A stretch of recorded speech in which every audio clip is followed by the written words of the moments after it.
Let's talk about listing agreements. Once you've chosen the real estate agent that you want to work with, the next step is to officially hire them. And that happens when you sign a listing agreement, also called a listing contract. This agreement is what gives your agent the legal authority to represent you in the sale of your home. Now, these forms can look a little different depending on what state you're in.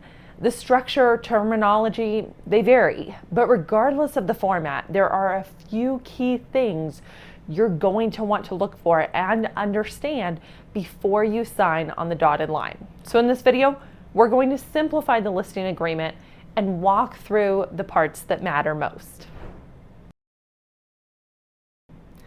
Let's start with the listing term. This is the start and end date of the contract. Basically, how long you're agreeing to work exclusively with this real estate agent to sell your home. You want to make sure you're both in agreement on this.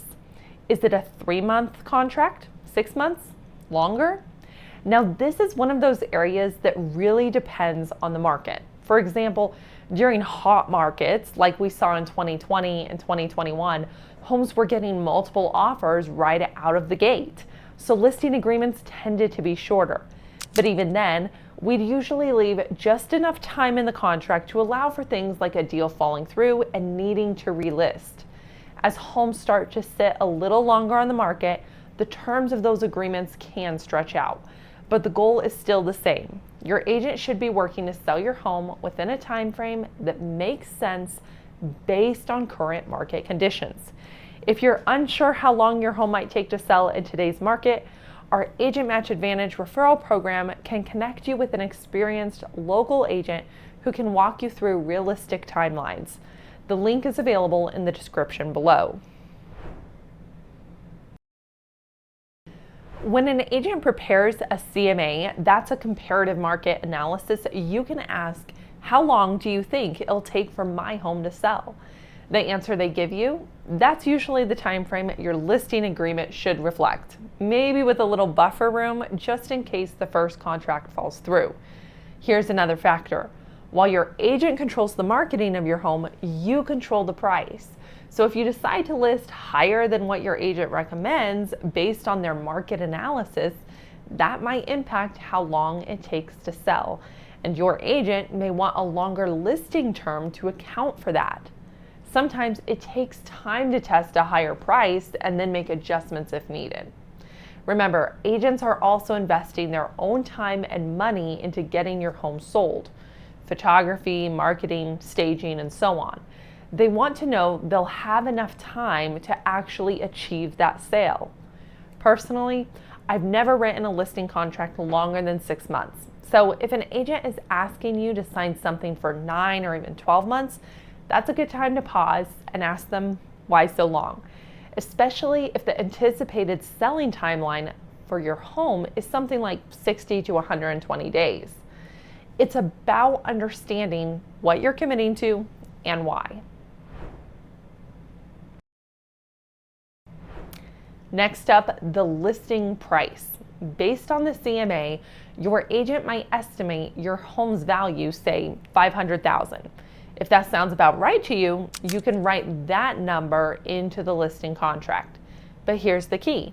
The price can be changed as long as it's done before your home goes live on the market.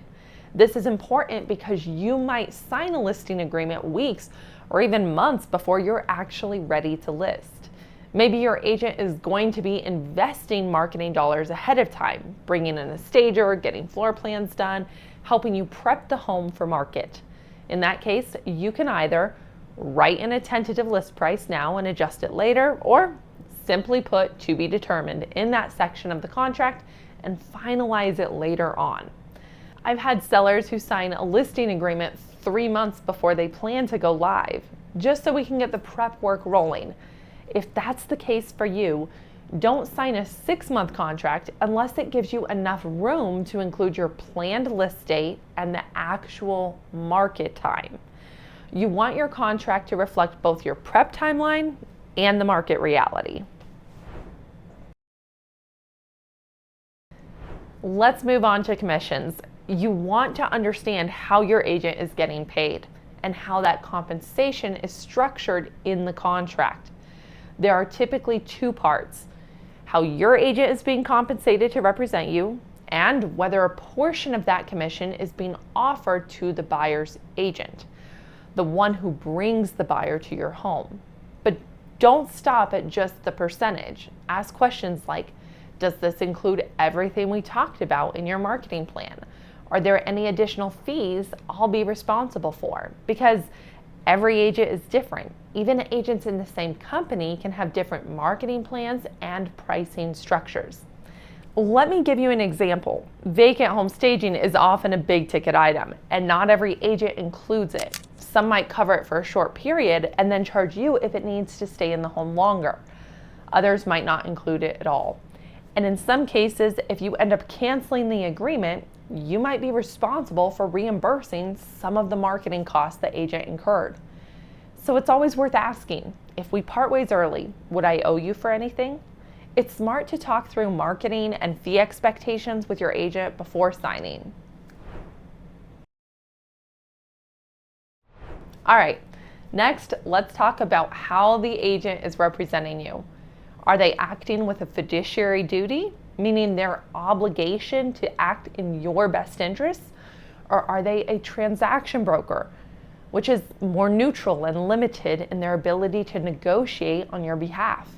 If you're not sure what those terms mean, I've got another video that dives into those roles. But the listing agreement will spell this out, and it's important to understand it because it outlines their legal responsibilities to you.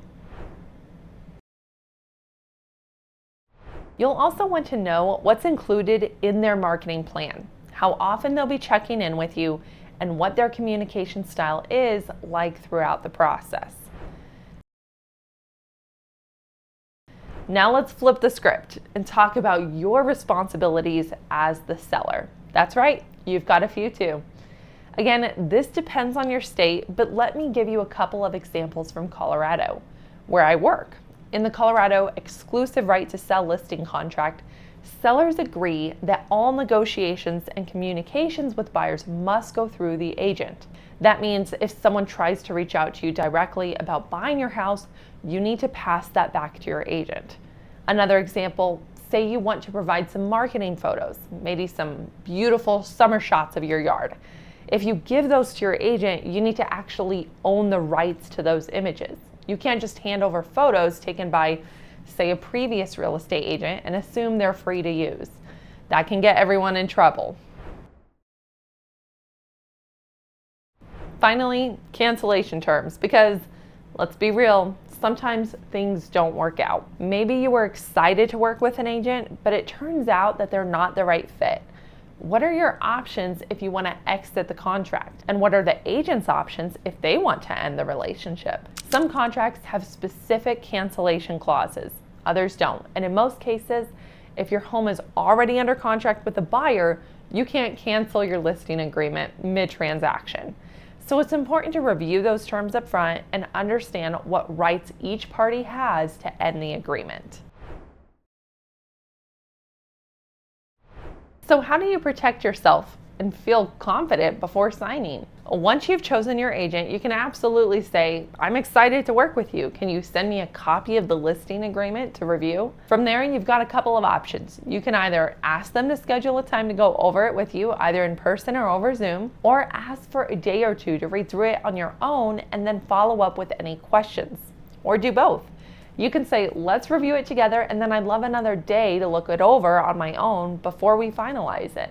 This is a great opportunity to get a feel for how your agent communicates. Do they take the time to walk you through the details? Are they thorough and clear? Or are they brushing past the fine print? I've worked with clients who are super straightforward. They just want the quick summary, bullet points, and they're good to go. And then I've had clients who want to go section by section and ask a lot of questions. Both approaches are totally valid. What matters is that you feel heard, understood, and informed about what you're signing. Honestly, I love those conversations. Walking through the listing agreement gives me a chance to set expectations, explain how I work, and make sure my clients feel really confident about moving forward. It's not just paperwork, it's the start of a working relationship. So that's it. That's the full breakdown of the key components of a listing agreement. This is the official moment you hire a real estate agent to represent you in the sale of your home. And now, you know exactly what to look for, what to ask, and how to make sure you're signing with confidence.